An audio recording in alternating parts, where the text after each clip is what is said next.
Hello students, आज का हमारा टॉपिक है फैक्टर्स अफेक्टिंग टीचर ऑटोनॉमी, यानी शिक्षक की स्वायत्तता को प्रभावित करने वाले कारक। लास्ट वीडियो में हमने पढ़ा था आर्गुमेंट्स अफेक्टिंग टीचर ऑटोनॉमी, यानी ऐसे कुछ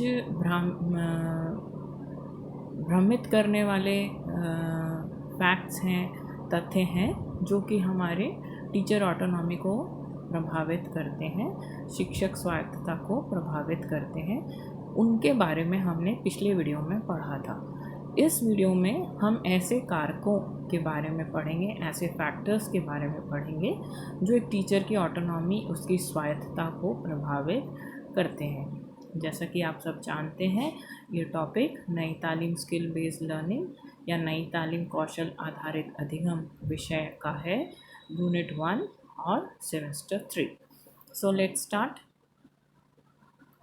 पहला फैक्टर है वर्क एक्सपीरियंस, यानी कि काम का अनुभव।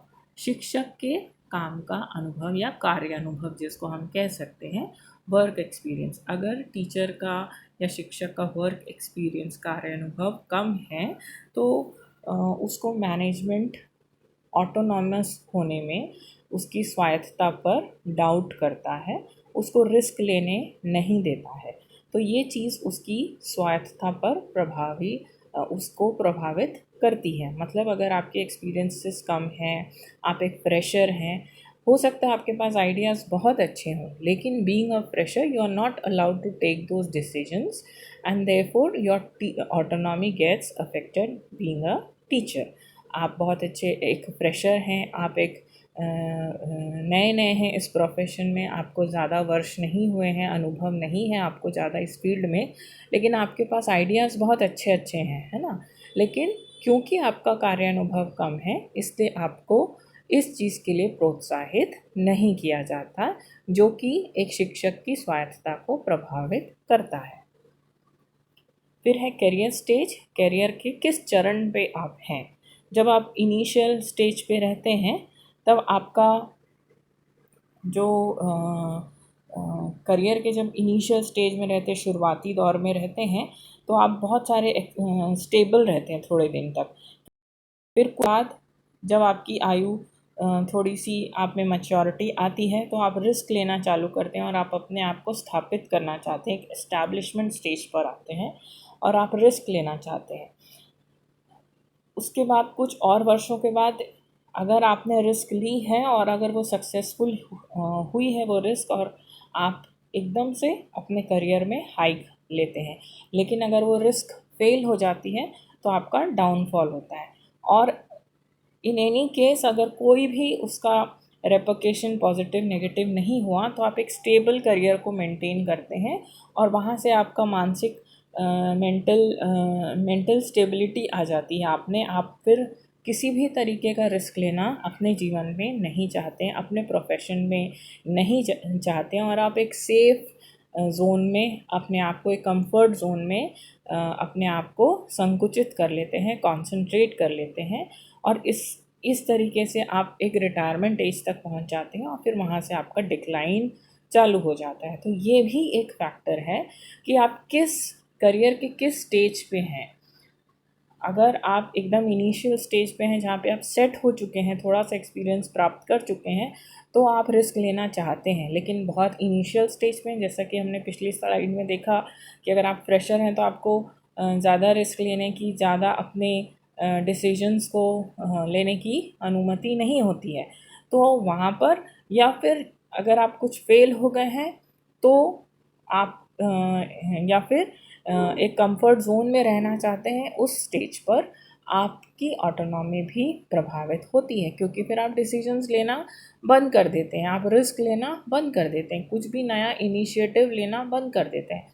आप अपने कंफर्ट जोन में ही अपने आप को सुखी समझने लगते हैं। तो करियर के किस पड़ाव पर आप हैं, किस चरण पर आप हैं, वह भी आपकी ऑटोनॉमी, एक शिक्षक की ऑटोनॉमी को प्रभावित करता है। फिर है सोशल एंड पॉलिटिकल कंडीशंस। समाज में क्या ज़रूरत है उसको ध्यान में रखते हुए भी शिक्षक को कार्य करना पड़ता है। वो न चाहते हुए भी उसे समाज के अकॉर्डिंग, सोसाइटी की नीड्स के अकॉर्डिंग अपने इंस्ट्रक्शंस, टीचिंग प्रोफेशन को आगे बढ़ाना पड़ता है उसे, तो वो भी एक टीचर की ऑटोनॉमी को प्रभावित करता है। फिर आता है पॉलिटिकल कंडीशंस या राजनीतिक स्थितियाँ। जो भी रूलिंग पार्टी होती है, जो भी गवर्निंग बॉडी होती है, वो जो ऐसा चाहती हैं, उनके रूल्स जैसे आते हैं, उनके जो नॉर्म्स फ्रेम्ड रहते हैं, टीचर्स को अकॉर्डिंगली फॉलो करना होता है उन नॉर्म्स को। तो पॉलिटिकल इंटरफेरेंस भी हमारे एजुकेशन सिस्टम में टीचर की ऑटोनॉमी को इफ़ेक्ट करते हैं। Next is school culture. यहाँ पे स्कूल की संस्कृति भी बोल सकते हैं, या इंस्टीट्यूशनल कल्चर, या किसी संस्था की संस्कृति भी बोल सकते हैं। माने किसी स्कूल का एक रिजिड कल्चर है, या किसी इंस्टीट्यूशन का एक रिजिड कल्चर है कि वो वैसे ही फंक्शन करेगा, वो कुछ भी नया नहीं अडॉप्ट करेगा। सालों से वहाँ पे यही रूल्स, रेगुलेशंस और प्रथा चली आ रही है, तो किसी भी टीचर का इंटरफेरेंस उस रेगुलर कल्चर के अगेंस्ट में एक्सेप्ट नहीं किया जाता है। तो अगर स्कूल का कल्चर मोटिवेटिंग होता है तो टीचर ऑटोनॉमी को सपोर्ट मिलता है। लेकिन अगर स्कूल का कल्चर मोटिवेटिंग या इंस्टीट्यूशनल कल्चर मोटिवेटिंग नहीं है, अभिप्रेरित करने वाला नहीं है, तो शिक्षक की स्वायत्तता को भी प्रभावित करता है। ऐसे में बार बार अगर वो डीमोटिवेट होते हैं टीचर्स, तो फिर वो रिस्क लेना या इनिशिएटिव्स लेना बंद कर देते हैं।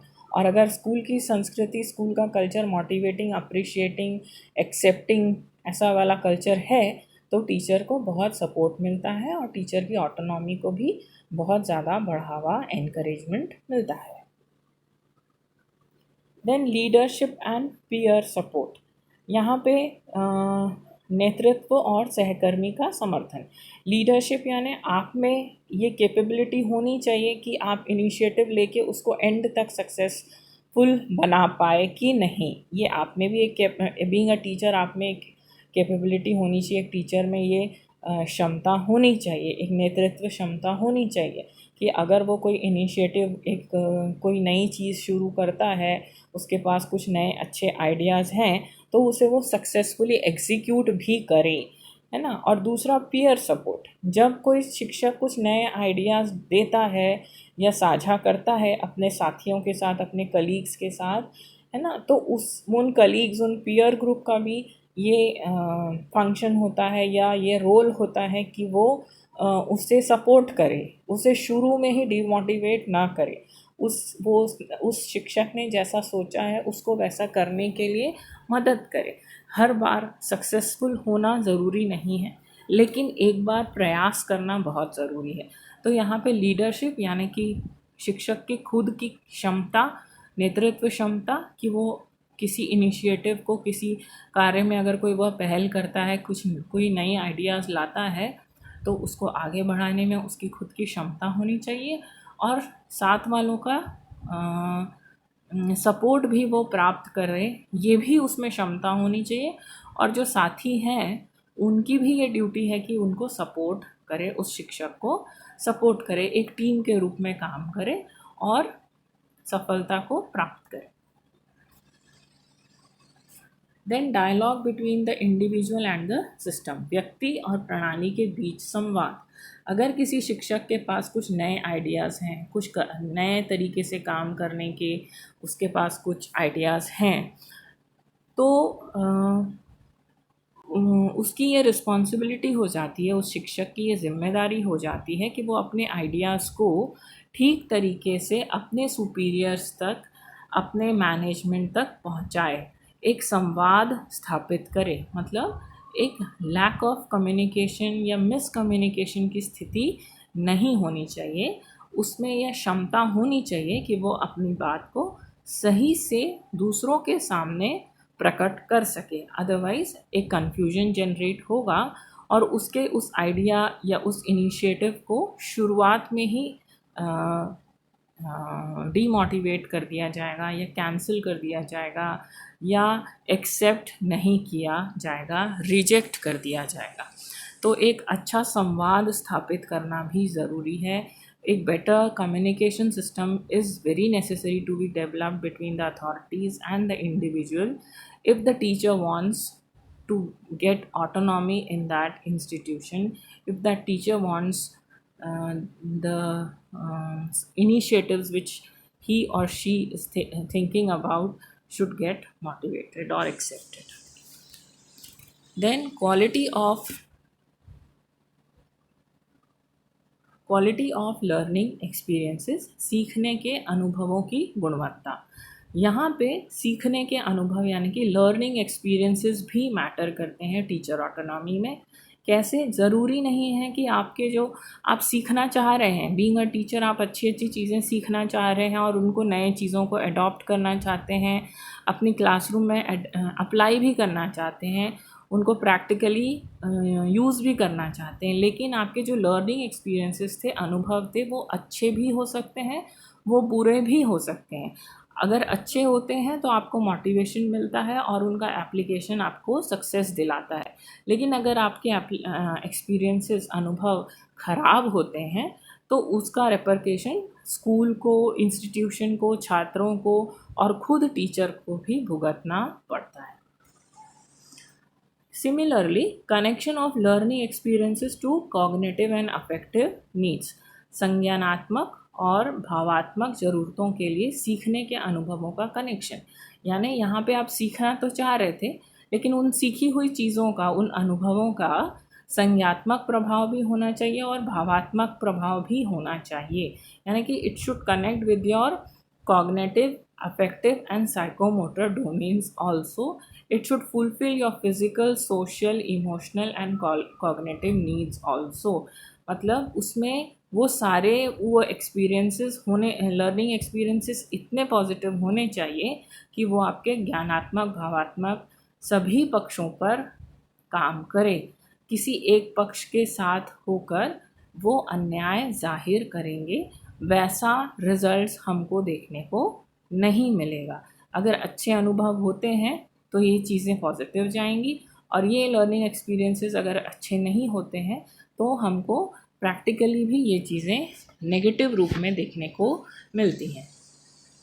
Then teachers own responsibility for their learning, शिक्षकों के अपने सीखने के लिए स्वयं की जिम्मेदारी, शिक्षकों की सीखने के लिए स्वयं की जिम्मेदारी।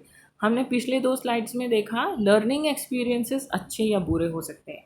यहाँ पे आप सीखना चाह रहे हैं लेकिन हो सकता है वहाँ पे सर्कमस्टांसेस अच्छे हो, ऐसे हो कि आपके एक्सपीरियंसेस अच्छे भी हो सकते हैं, बुरे भी हो सकते हैं। पर इस स्लाइड में हम क्या देख रहे हैं? शिक्षकों के सीखने के लिए स्वयं की जिम्मेदारी। माने being a teacher, if you yourself don't want to learn something and somebody is compelling you to please learn, go and learn some new technologies, go learn some new methods, so this won't work because you are compelled to learn and you are not ready to learn, है ना। आपको force किया जा रहा है सीखने के लिए, आपकी इच्छा नहीं है।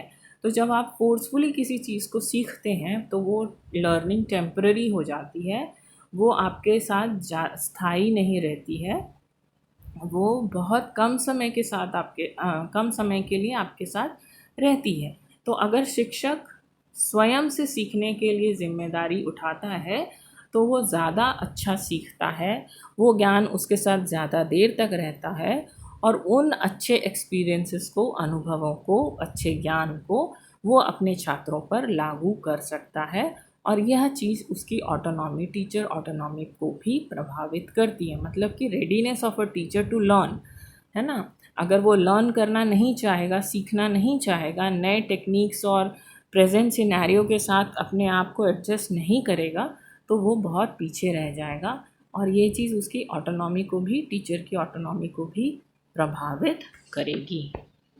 That's all, thank you.